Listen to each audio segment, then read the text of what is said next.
Yo games. Thalara, the last artifacts. Let's flip through the cards. Okay. And if you didn't watch the last video, in this game you get one character of the 12 available right now. And then what do? You take their four spells, four signature spells, and then those represent the character. And then you play out your round. You get a 7-card hand of 20 basic energy spells. And then after you play one of your energy from your 7-card hand to one of these columns, fighting for one of these artifacts in the center, then after you play one of the 7 energy from your hand, so you play that one, then you can activate one of your spells from your character.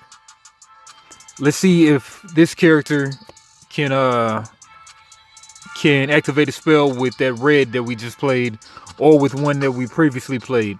So this character, we'll just read through her cards.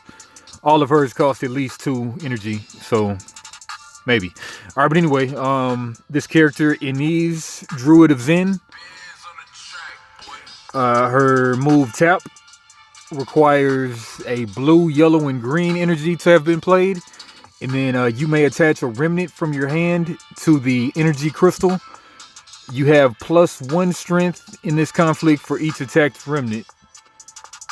Remnants are the starter cards. I guess one thing that we could do too is go over these starter deck cards. So these are the remnants, the ones with the circle. So they range from 1 to 5. Yeah. Oh, let's kind of... Okay, we got 1, 2 twos. Let's put them in order. Yeah, so you always start the game with these, with this layout, with this certain distribution of starter cards. 1,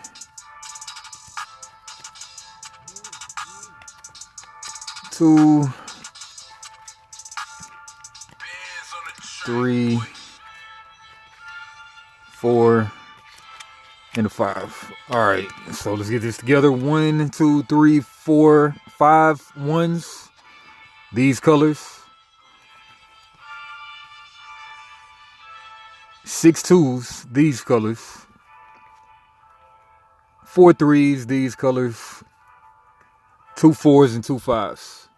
Both of, whenever you play, everybody will have this identical remnant starter deck. And then you start the game, you get 7 cards that you choose to be in your opening hand. Then you're fighting for these artifacts, which range from 0 to 3. 0 to 3. But they have victory points on them, which are these little symbols right here. You're fighting for those. And then the artifacts, they always bounce back to your hand versus being discarded after being used as a remnant. All right, but anyway, back to the characters. And what character was I looking at? Okay, right here. Yeah, all right, so we got the tap move. Yeah, energy crystal. Yeah, we're not gonna even worry about what the crystal is. All right, but charge. Attach a remnant from your hand to the energy crystal. This might be something unique to her because I haven't heard of these crystals yet. But transform, you have +X strength in this conflict, where X equals your total crystal energy. All right, and the conflicts again are the columns. You're fighting for one of these artifacts, and then you'll fight for that column or whatever, just trying to have the most strength on your side. Yeah, so to pop that one off, you need a red and a purple energy in that conflict to do so. And then we got the overload move. The energy crystal has +3 energy until end of round. That's the overload move. All right, let's go to somebody who isn't talking about stuff I don't know what it is. Talking about that crystal stuff. I don't know what that's about. But anyway, Resurrect by Hanix Necromancer. Got 4 moves like everybody. 4 spells. A blue and a yellow. Move a random remnant from your discard pile into this conflict. All right, so that's cool. She can recur, resurrect, energy, random one from your discard pile to this conflict. So you might hit a 5. You never know. All right, then decay costs a red and a yellow. Not that you pay it. You just have to have played it on your side of the conflict. From one of the conflicts. Red and yellow, destroy any one remnant from your supply. Other players must destroy a remnant of the same color from their supply. So yeah, so you just play that strategically when you got a low one and they have a high one out. From the graves, yeah, and her name is Hanix Necromancer, so it will make a lot of sense. Purple, red, red. Move all remnants with strength 1 from your discard pile into this conflict. Nice. So you try to get those ones out early. Then use that spell like you want to do that like every round pretty much. Keep on picking a 1 cost hand or whatever. And then Circle of Life. And it moves us all. I don't know what line comes after that. But blue, purple, and a green. Move up to 3 remnants from your discard pile to your supply. Alright, so recur your 5s maybe. You could come out swinging either way with the 1s or the 5s. And then just recur them. Alright, time loop. This is a Kania time traveler. Major cover figure for the game. For 1 purple at the end of the round, if you didn't win this conflict's artifact, return all of your remnants from this conflict to your supply. Cool. Got postpone, red and a blue. Move a remnant from this conflict to its owner's supply. Looking ahead, exchange up to 3 cards from your hand with remnants chosen from your supply. Rewind, purple and a blue. Return 1 of your remnants from any conflict to your hand, then take another turn. Okay, so if you're losing, you can just bounce it back to hand. I like it.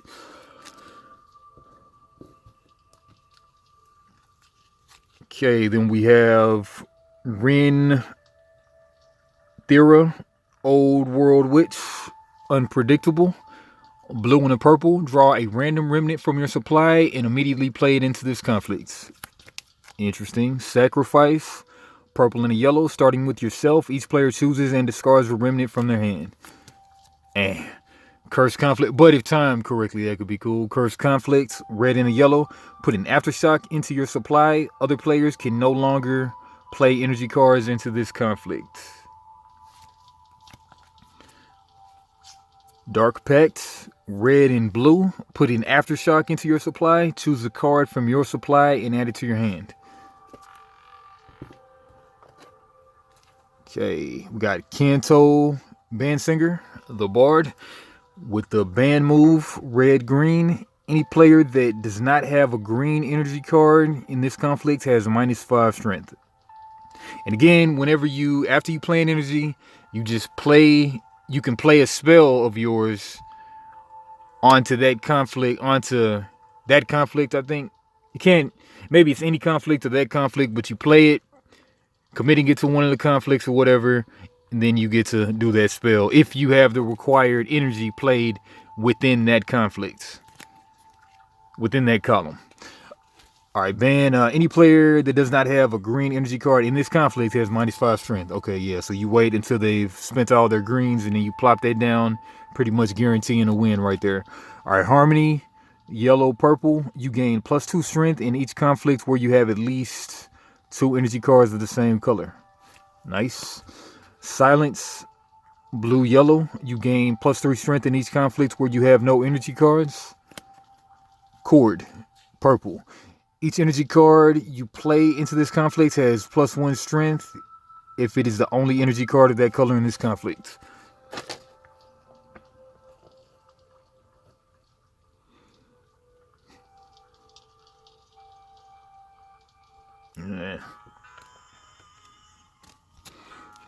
Okay, then we have Lian Dreamcatcher. A yellow, a purple, and a purple. At the end of the round, take all other players' remnants in this conflict into your supply. Holistic. You can use other players' energy cards in this conflict to activate this spell. That's wild. He's different. Alternative reality. Red, green, yellow. Choose an energy card from your supply and exchange it with an energy card in this conflict. Holistic. You can use other players' energy cards in this conflict to activate this spell. Wild. Thread of Fate. Purple, red, blue, blue. Move any one energy card from this conflict to another conflict. Holistic. You can use other players' energy cards in this conflict to activate the spell. Alright, wild. A dimensional node. Whole bunch of costs. Biggest cost I've seen thus far.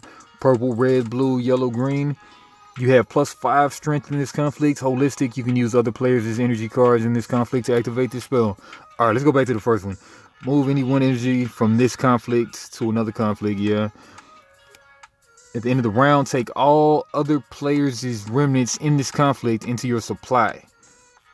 Yeah, so you're not going to get milled with this character, it looks like. You'll never get milled with this character.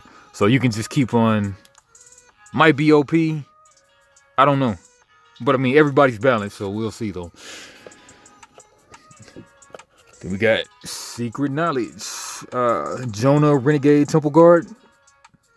Like this classic fantasy art with these guys.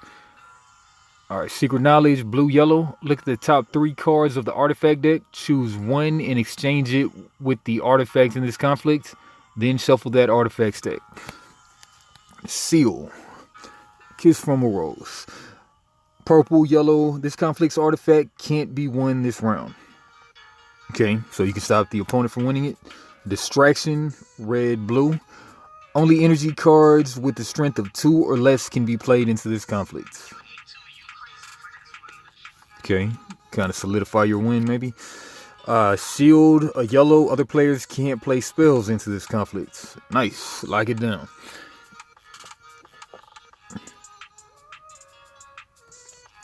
Then we have Jen and Patricia, Spell Dancers. Shout out to Gene from 2-Player Tuesdays. Alright, change of place, purple and blue. Choose another player. You and that player exchange a remnant from your hands. Leading, blue, red.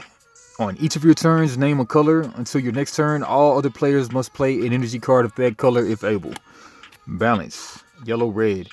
You have +2 strength in each conflict where you have the same number of energy cards as the opponent with the most energy cards in that conflict.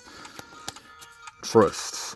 Put a trust card face down into the conflict where no player has played any energy cards. The winner of that conflict receives the trust card.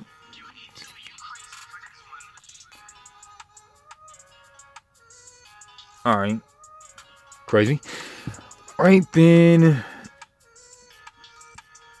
Card Run, leader of Auburn. Growth, red and blue. Your blue energy cards in this conflict have +3 strength. Mobilization, red, yellow. Your yellow energy cards in all conflicts have +1 strength. Energy Barrier, 2 purple. Energy cards can no longer be played into this conflict. Purple, green. Expansion, the strength of all players is green. Energy cards in this conflict is doubled. I mean, helping the opponent, that's not cool. Alright, then for the ones that I've already used, Mental Block, the Jaren Seer. Any color, energy of the colors you've played into this conflict can no longer be played by other colors. Yeah, so when I played this Miria Fire Amazon, seemed way stronger than this Jaren Seer, but maybe because it's for a gameplay too. Alright. Prediction. Name a color. Reveal a random card from your supply. If it has the name color, add it to your hand. Destiny. You pass immediately. For the rest of this round, gain +2 strength in this conflict each time you would have had a turn. That was a strange one. Mind reading. Purple and red. Look at another player's hand cards. It doesn't seem all that strong. Alright, last one. Death Blow. Miria Fire Amazon, blue, yellow, green. Destroy any one energy card in this conflict. Inferno, red and purple. Destroy all players' energy cards in this conflict. Yeah, that's sick. Sparking, 1 red. Destroy any energy card with strength 1 or less in this conflict. And Flaming Rain, yellow, purple. Destroy the energy card with the highest strength among all players in this conflict. If there's a tie, destroy all tied cards.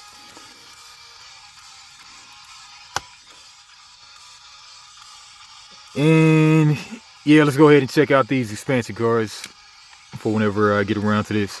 Temple expansion. At the beginning of the game, shuffle the temple cards without looking at them and randomly assign one temple to each conflict. Each temple adds a unique rule when replacing taken artifacts. Replace the temple as well. The top card of the temple supply remains face up, allowing a glimpse at the next round. Okay. Alright, that's the expansion.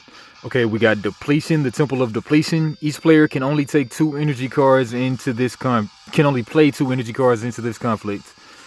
Players may use the energy color of the artifact here to activate spells in this conflict. Artifacts. Okay, can use the color of the artifact to proc their own spells. Okay, in this Magic, in this conflict, all players can use every opponent's energy cards to meet their own spells requirements. Okay, wacky. Darkness, all energy cards in this conflict must be played face down. Yeah, that's what I was thinking they would do. Face down cards have no color or strength until they're revealed when this conflict is resolved. Alright, mystery, like it. Strength. Energy cards in this conflict of the same color as the artifact here have +2 strength. Cool. Constraint. Energy cards of the same color as the artifact here can't be played into this conflict. Okay, yeah, so stopping the same color from coming in. Interference. Only 1 energy card of each color can be played into this conflict. Nice. Weakness. Energy cards with the strength of greater than 2 in this conflict are counted as having a strength of 2. Okay, so nothing higher than 2. And abundance. The winner of this conflict draws an additional artifact from the artifact stack. That is sick. You gotta win that one. Each player can... Yeah, Depletion. I think that was the first one. Depletion. Each player can only play 2 energy cards into this conflict. Yeah. Alright, though. Man, that's an interesting twist. Would like to get that played sooner than later. Alright, and then what are these other cards right here? Destiny counter... Aftershock. Oh yeah, my complicated character over there. Alright, so there was a trust card. Trust card, okay. So these are like tokens of certain characters. The Jaren Seer, Destiny counter. Use this card to count the extra strength you gain by the Destiny spell. Okay. Destiny counter, yeah. Aftershock. If you played Aftershocks in your supply at the start of the round, you must put them into your hand before selecting any other energy cards. This card is a colorless energy card with strength -3. 4 of those. Jen and Patricia trust card. We read about that. And then trust card. This card is worth +1 VP point at the end of the game. This one is +2. This trust is -1. This trust is -2. And then energy crystal. Okay. That went with old girl right here. Anise, Druid of Zen. Okay, certain tokens they all come with. At the start of the game, place this card in front of you. Use spells to attach remnants to this card for the rest of the game. Your crystal energy is equal to the total strength of all attached energy cards. Okay, so you can pump up crystal energy by putting those cards here. That's cool. Keeps getting better. Alright, that's that. And then for the last most complicated character, I'm sure. Alright, we got Melina, Mistress of Shadows. Her rules are: at the start of the game, set aside Melina's shadow traps. The Summon Shadow spell will let you choose a shadow trap to play into a conflict. And when another player plays an energy card into a conflict with the shadow trap, turn the trap face up. If the color of the energy card played matches the color of the trap, it's countered by discard the trap without effects and otherwise resolve the trap. Once the trap is discarded or resolved, it can't be used for the rest of the game. Alright, so one time use, they don't come back between rounds like spells. Alright, shadow trap. We got all 5 of the colors of magic of Thalara. Shadow Trap, purple energy cards can no longer be played into this conflict. Okay, you stop it from stop more energy from coming in. Destroy the energy card that activated this trap. All right, yeah, countered by countered by red. So you got to be hoping if you're playing against this Gorgon, I guess Melina, Mistress of Shadows, then you got to hope that you're playing the one that counters her traps. Destroy the energy card that activated this trap unless it's red. Shadow Trap, Melina draws a random card from her supply. Blue. Destroy every energy card in this conflict, countered by yellow. Green. Shadow Trap, other players' energy cards in this conflict have -2 strength. Okay. And then her regular 4 spells are Summon Shadows. Okay, purple energy. Play any Shadow Trap card face down into this conflict. Recall, you may destroy one of your remnants in this conflict to immediately return this spell to your collection. Yep, and of course remnants, they're your starter deck energy. Right, then we got darkness for a blue and a red. You may play energy cards face down into this conflict. They have no color or strength until they're revealed when this conflict is resolved. Okay. Then we got fog, yellow, blue. You have +5 strength in each conflict with the face down Shadow Trap. Red and purple. Choose a player and a conflict. The chosen player must immediately play an energy card to the chosen conflict. Interesting. Alright, we'll be playing some Thalara again before long. And of course, everybody has a reference card, so you and the opponent can know what spells you have at your disposal without having to actually pick up the card and look at it. And yeah, that was everything. So maybe the new Kickstarter will bring even more new cards. But until then, like, comment, subscribe, Folio Games. Gnarly, like Chris Farley, rolling on the Harley.